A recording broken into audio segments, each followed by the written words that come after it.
Muito bem, pessoal. Retornando então aqui, estamos estudando o sermão escatológico do Senhor Jesus, e pela característica do estudo, nós temos que projetar a Bíblia, por isso que está um pouquinho diferente hoje, mas eu estou procurando ser o mais detalhado possível, para que a aula não fique tanto cansativa, tá bom? Então, apenas retomando o que nós falamos até agora. Primeiro ponto, nós temos que nos localizar. Então, Jesus está saindo do templo com os seus discípulos, né? Com alguns discípulos. E, dentre eles, Pedro, Tiago, João e André. E aí, sentados ali, né, junto com seus discípulos, em frente ao Monte das Oliveiras, os discípulos vão apontar para o templo e ver a maravilha do templo. Muito bem. E Jesus então vai dizer para eles: olha, realmente o templo é maravilhoso. Porém, não ficará pedra sobre pedra que não seja derrubada. Então, essa é a primeira situação ali. Então, imaginem Jesus com seus discípulos conversando sobre isso. Ele fala: olha, aquela beleza ali vai ser destruída num dia em que vocês vão estar aqui, inclusive, ou melhor, alguns, né, poderiam estar, como o apóstolo João estava, né, porque João escreveu Apocalipse por volta do ano 90 e o templo foi destruído no ano 70, apesar de que naquela época não tinha internet, não tinha WhatsApp, não tinha notícias online. Então, por isso que nenhum escritor do Novo Testamento relatou a destruição do templo. Mas Jesus profetizou essa destruição. E a destruição, como nós vamos ver, ocorreu à risca no ano 70 depois de Cristo. Jesus fala no ano 30, 40 anos depois, ou seja, uma geração depois, cumpre-se a profecia de Jesus. Muito bem. E aí, então, agora, se nós dermos uma olhadinha a partir do versículo 14, eu vou ler do 14 ao 23, tá? Eu vou ler essa perícope aí, né? Quem quiser estudar mais sobre esse assunto, deverá então nos procurar depois para o curso de teologia. Muito bem. Então, do versículo 14 ao versículo 23. Quando, pois, virdes o abominável da desolação, situado onde não deve estar, quem lhe entenda, então os que estiverem na Judéia fujam para os montes. Quem estiver em cima, no eirado, não desça, nem entre para tirar da sua casa alguma coisa. E o que estiver no campo, não volte atrás para buscar a sua capa. Ai das que estiverem grávidas e das que amamentarem naqueles dias. Orai para que isso não suceda no inverno. Versículo 19. Porque aqueles dias serão de tamanha tribulação como nunca houve desde o princípio do mundo, que Deus criou, até agora e nunca jamais haverá.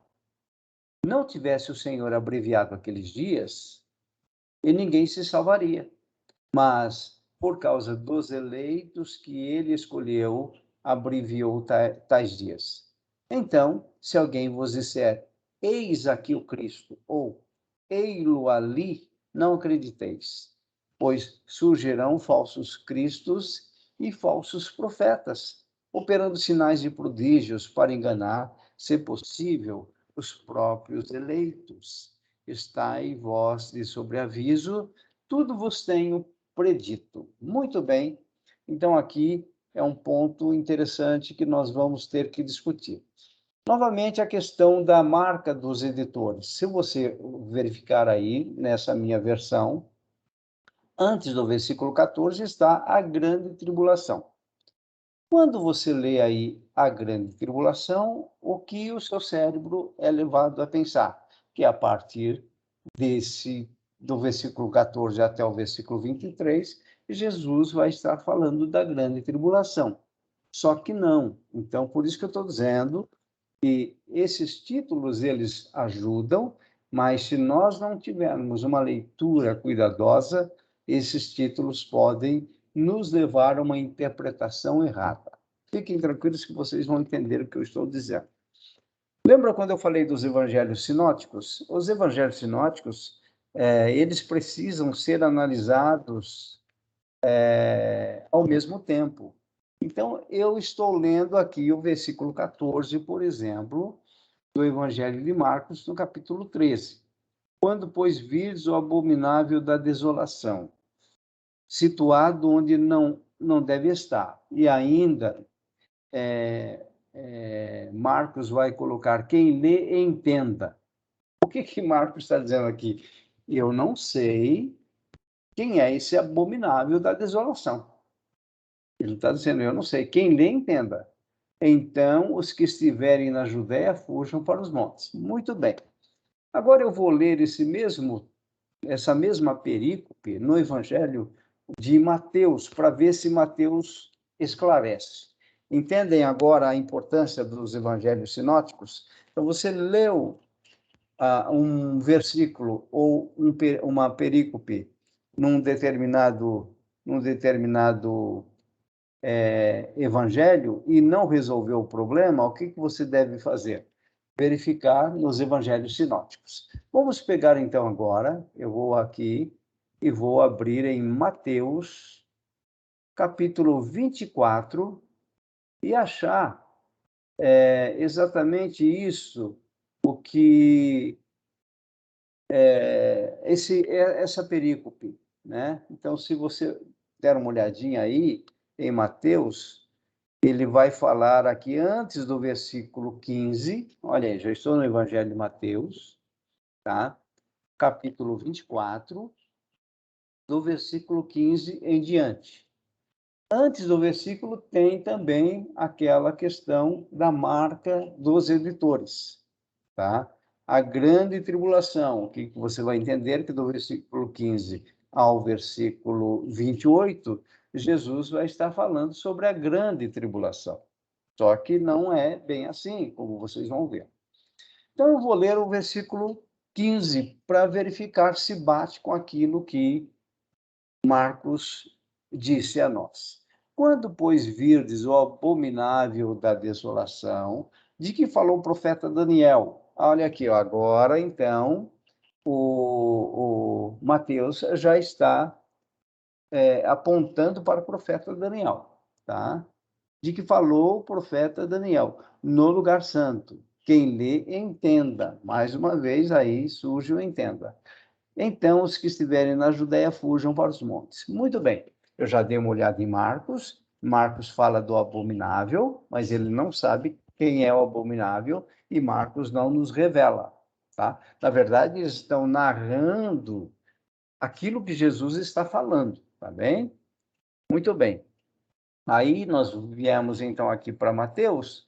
Mateus também narrou a forma com que Jesus falou, mas ficamos na mesma. Quem é o abominável da desolação de que falou o profeta Daniel? Até agora nós não sabemos. Muito bem. São quantos os evangelhos sinóticos? São 3. Então já olhei para Marcos, acabei de olhar para Mateus e não resolvi o problema. Como que eu vou resolver o problema? Olhando para Lucas, para ver se Lucas pode nos ajudar. Então, agora nós vamos fazer a mesma coisa em Lucas. Eu vou abrir no Evangelho de Lucas, no capítulo 21, tá?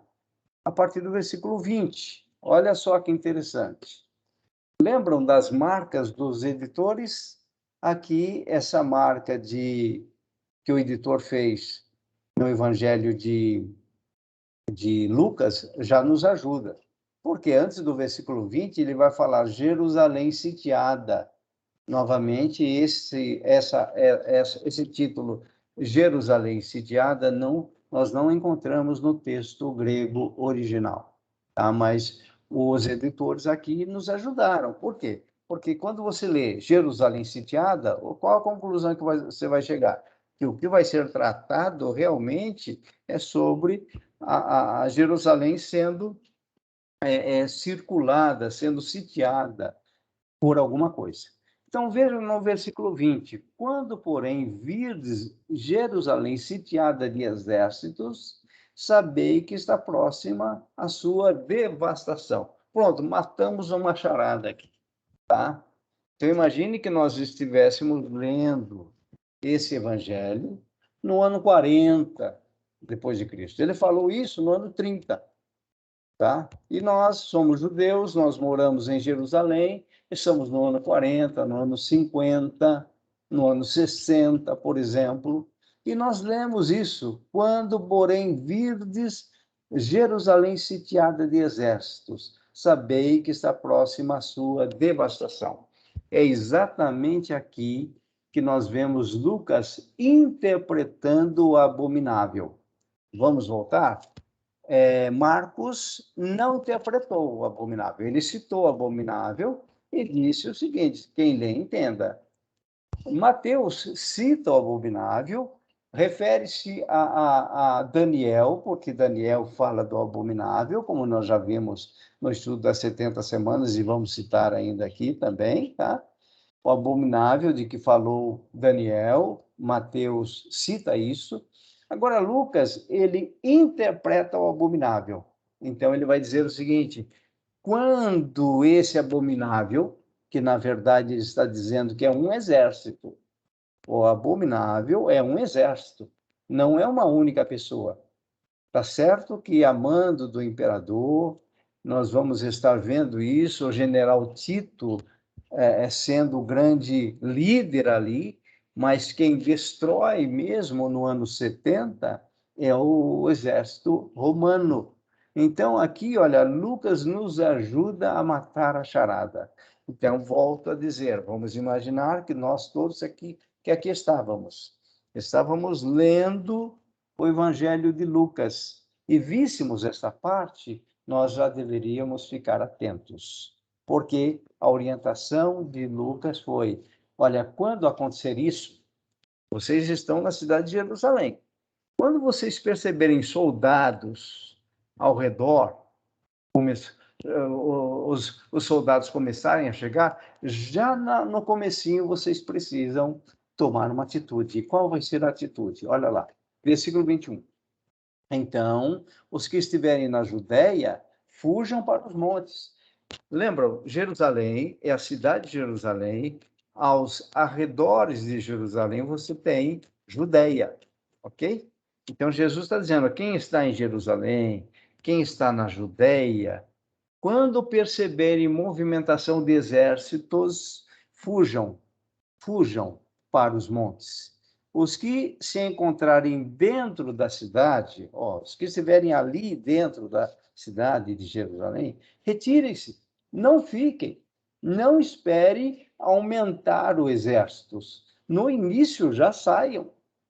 E os que estiverem nos campos, não entrem na cidade, não entrem nela. Então, Jesus já está orientando, ou seja, Lucas está sendo muito detalhista. Ele está dando uma orientação aqui que livraria a cidade de Jerusalém, os moradores de Jerusalém, os moradores da Judéia, se tivessem lido e se tivessem ficado atentos a essa informação, eles, na ocasião, não teriam sido mortos 1.100.000 judeus, como vocês vão ver. Muito bem, fujam para os montes. Versículo 22, porque estes dias são de vingança. Quais dias? O que Jesus estava dizendo ali que aconteceria quando o exército se sitiasse e atacasse, então, os moradores e a cidade e o templo. Porque esses dias são de vingança para se cumprir tudo o que está escrito. Ou seja, tudo que foi escrito por Daniel a respeito da destruição da cidade de Jerusalém e do templo, tudo aquilo haveria de se cumprir. E muitas vezes nós pegamos o versículo 22 e transportamos para o futuro. Não, isso realmente já aconteceu. Versículo 23. Ai das que estiverem grávidas e das que amamentarem naqueles dias. Quais dias? Aqueles dias do ano 70. E a gente pega esse versículo e joga lá para a grande tribulação. Não é isso que Jesus está ensinando. Ele está ensinando que naquele momento em que o exército romano começar a sitiar e atacar Jerusalém, as grávidas vão sofrer, como sofreram.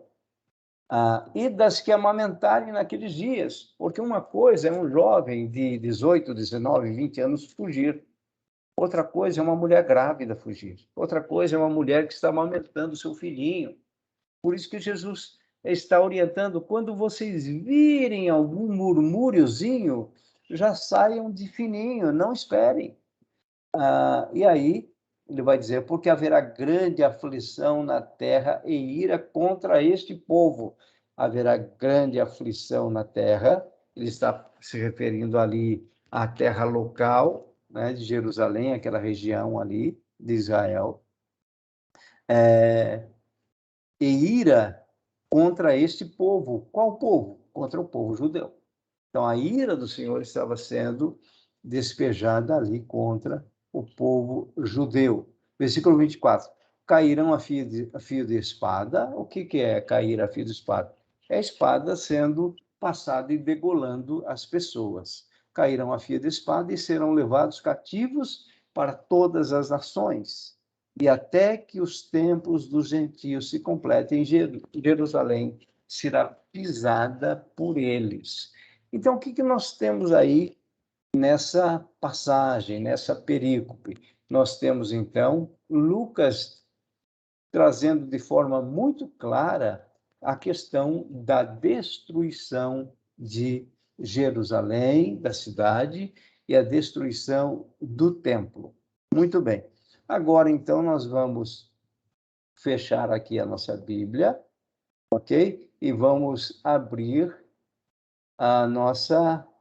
os nossos slides. Muito bem.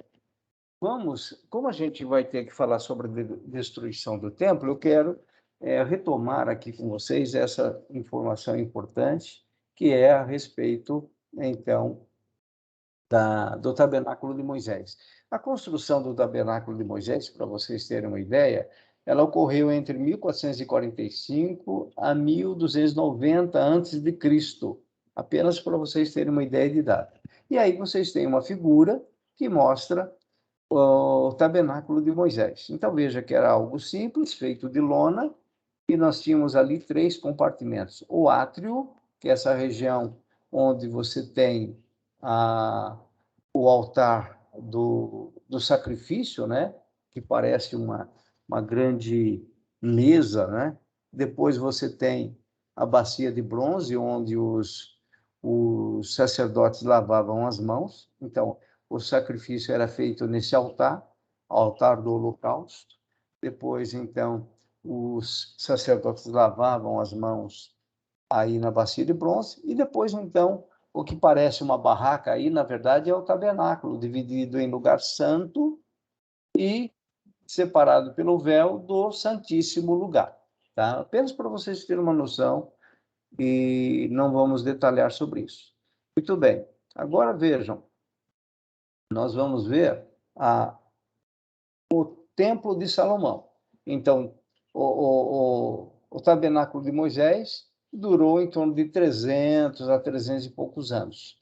Por quê? Porque o tabernáculo era de lona, e durante toda a travessia no deserto, durante aqueles 40 anos, o tabernáculo era montado e desmontado. Então, foi envelhecendo. Quando chega, então, com o passar do tempo, o próprio tabernáculo de lona foi se desfazendo. Foi aí, então, que Davi, olhando para o tabernáculo, ele vai dizer, não, meu Deus, ele não pode morar em algo tão indigno como esse. E aí, então, Deus mostra para Davi o templo, que é o templo que foi construído por Salomão. E Salomão vai construir o templo. E a construção desse templo, então veja, quando você compara o tabernáculo com o templo de Salomão, você vai ver que o material é muito mais rico, sem dúvida alguma. Então, a construção desse tabernáculo, ou melhor, desse templo, ocorreu por volta de 1012 a 1005 a.C. e foi destruído em 586 por Nabucodonosor e seu exército.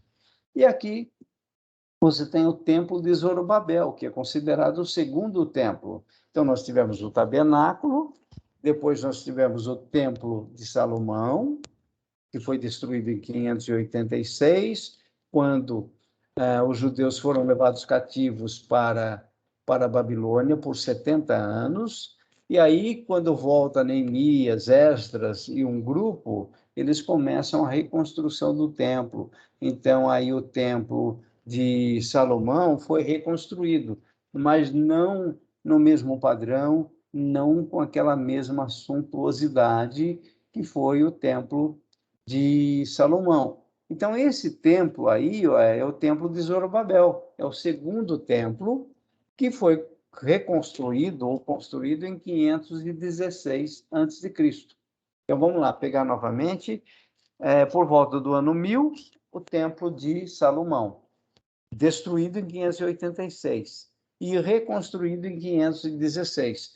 Porém, esse templo reconstruído em 516, repito, não tinha a mesma beleza, a mesma suntuosidade do templo de Salomão. Muito bem, continuando aí.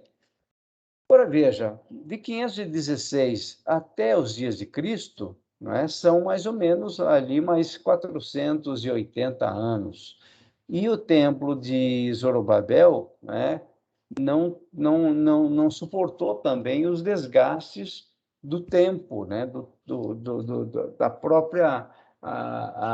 com o passar do tempo, o templo foi sendo destruído. Então, quando Herodes assume como rei, ele então quis fazer uma política de boa vizinhança com os judeus. E ele então vai reconstruir, vai fazer uma reforma no templo. E essa reforma, ela ocorre antes de Jesus, por volta de 18, do ano 18 a.C. Então, veja, Jesus não tinha nem nascido ainda quando esse templo, que foi o de Zorobabel, aquele templo não tão belo como o de Salomão, começou a ser reformado. E a reforma do templo, feita por Herodes, o Grande, foi uma reforma maravilhosa. Então, o templo ficou com o mesmo padrão, ou até mais, que o padrão do templo na época de Salomão. Porém, foi destruído no ano 70 depois de Cristo pelo exército romano. Muito bem. Aqui o esboço do sermão escatológico do Senhor Jesus. Primeiro, destruição do templo, versículos de 1 a 4, usando Marcos, tá? No capítulo 13. Segundo, o princípio das dores, que nós chegamos a ler, versículos de 5 a 13. Terceiro, destruição de Jerusalém, vai do versículo 14 ao 18. Depois, quarto, grande tribulação, que vai do 19 ao 23. No versículo 5, segunda vinda de Jesus, do versículo 24 a 27. E sexto, exortação à vigilância.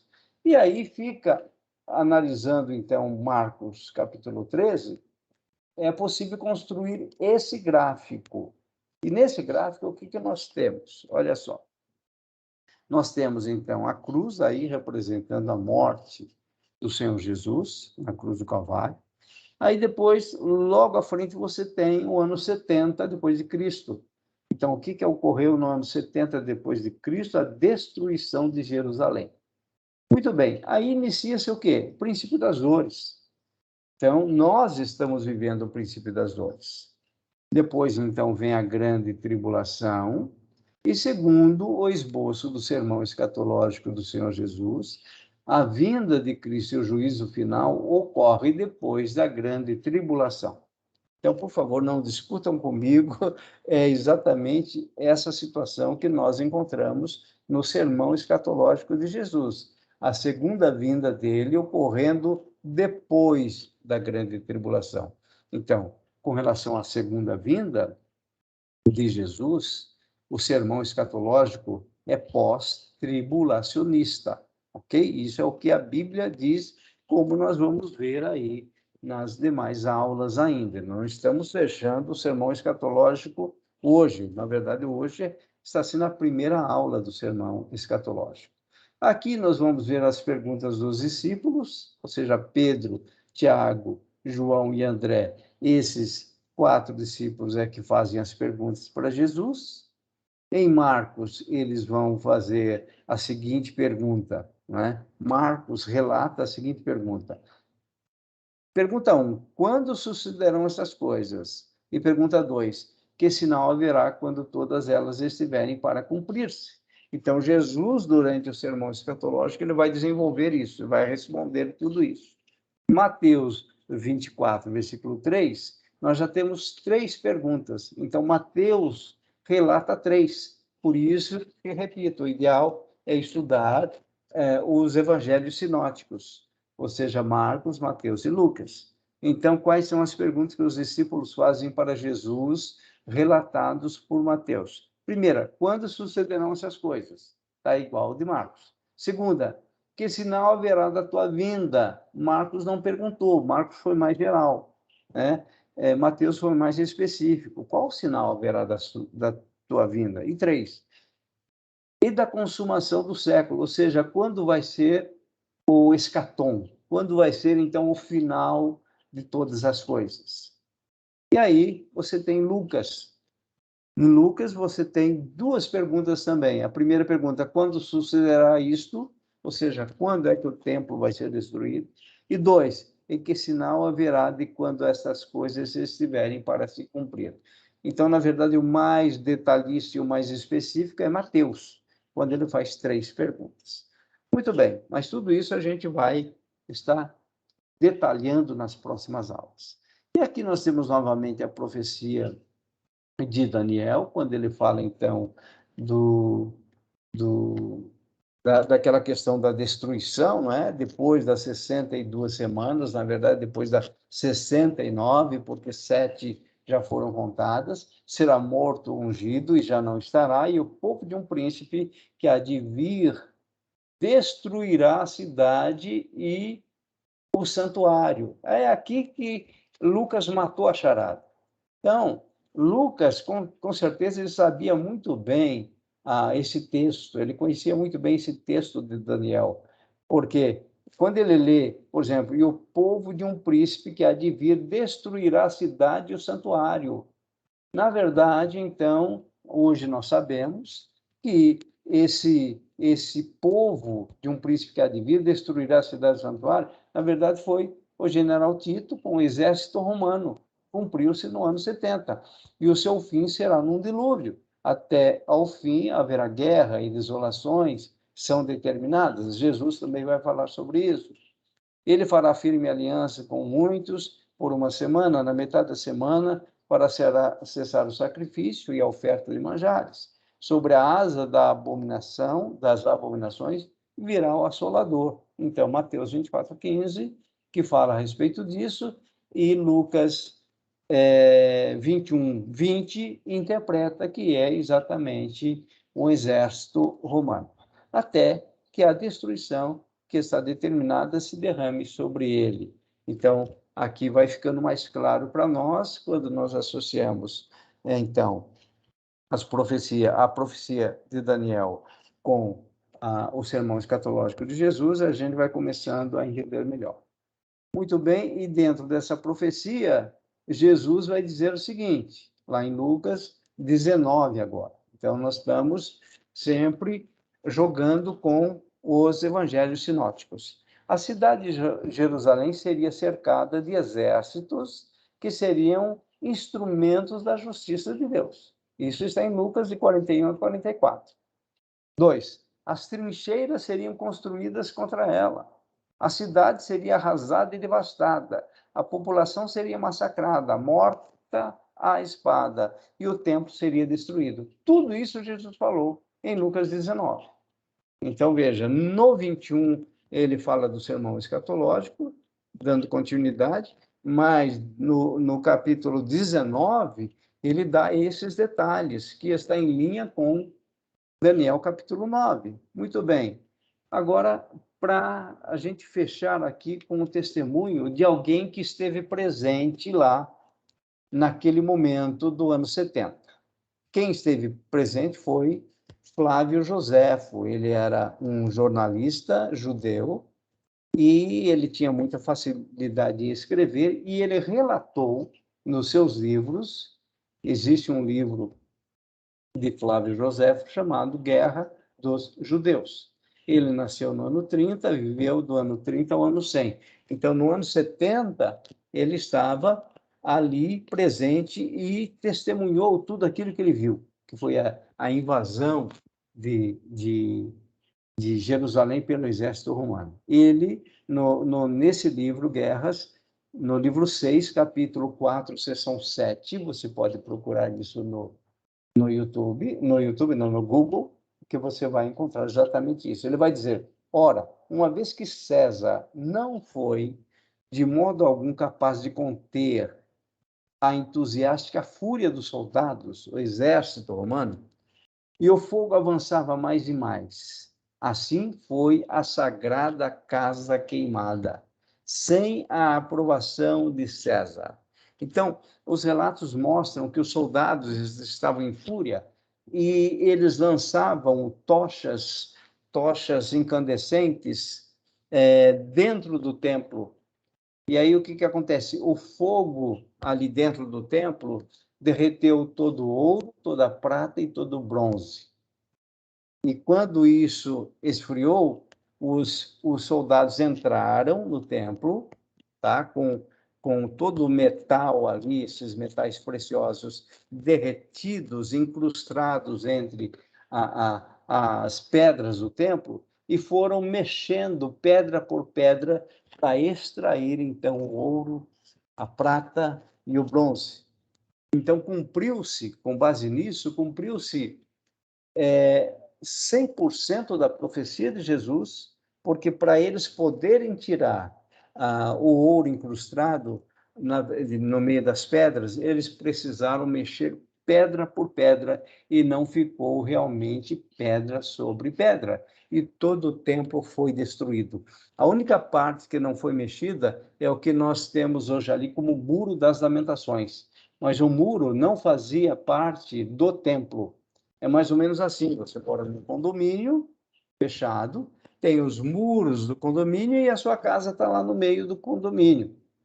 É essa a ideia. Então, o templo estava no meio, tinha os muros, mas o templo todo foi, então, remexido, pedra sobre pedra, e não ficou pedra sobre pedra, porque o exército romano, os soldados, reviraram as pedras para levar, então, o ouro, a prata, os metais preciosos incrustados ali. E aí Flávio José continua relatando, agora no livro 7, no capítulo 1, seção 1. Ora, tão logo o exército não teve mais pessoas para matar ou saquear. Lembra das palavras de Jesus? Ai das grávidas, ai das que estiverem amamentando. Quando virem isso, fujam, mas nem todos conheceram a verdade, assim como nós podemos dizer que nem todos conhecem a verdade hoje, estão vivendo e achando que Jesus não volta, que não vai acontecer nada, mas Jesus está sempre nos alertando. Então, vejam, tão logo o exército não teve mais pessoas para matar ou saquear, César deu ordens para que não demolissem mais a cidade inteira e o templo. Só que já era tarde essa informação, porque o exército estava furioso, destruiu todo o templo, como eu disse, os soldados reviraram todo o templo e grande parte da cidade foi destruída. Aí, como testemunha ainda a prova de que isso tudo aconteceu, nós temos a evidência arqueológica, a destruição do templo em 70 depois de Cristo, tá? Então, se você for para Roma, ou alguém que já foi para Roma, e visitou o Arco de Tito, né? Eu coloquei a foto aí, quando você for, observe isso, é um monumento que evidencia a vitória dos romanos contra os judeus. Então, eles ainda tiveram a soberba de construir esse arco de Tito, ou seja, homenageando Tito por ter entrado com seu exército e destruído a cidade e o templo, né? Na verdade, esse arco ele só está aguardando a ira de Deus se derramar contra os judeus.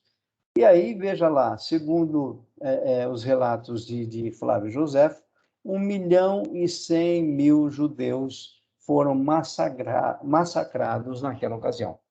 Então, esses 1.100.000 foram aqueles que não atentaram ou não conheceram as palavras do Senhor Jesus, principalmente em Lucas 21, 20, quando ele disse, olha, fujam, não fiquem. Então, houve um massacre. Mulheres grávidas, crianças, idosos, ou seja, destruição de 1.100.000 judeus. Campinas tem, acho que 1.100.000, 1.200.000, a cidade de Campinas.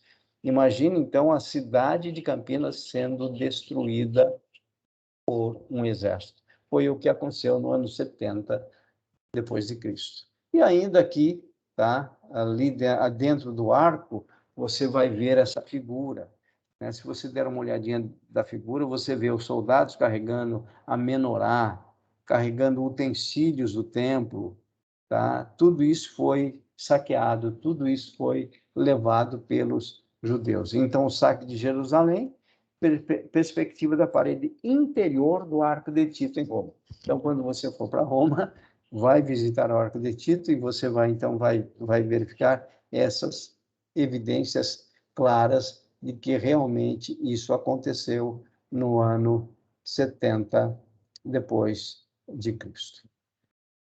Muito bem, assim nós encerramos esta aula. Essa segunda parte eu acho que ficou um pouquinho mais longa, mas faz parte do programa, ok?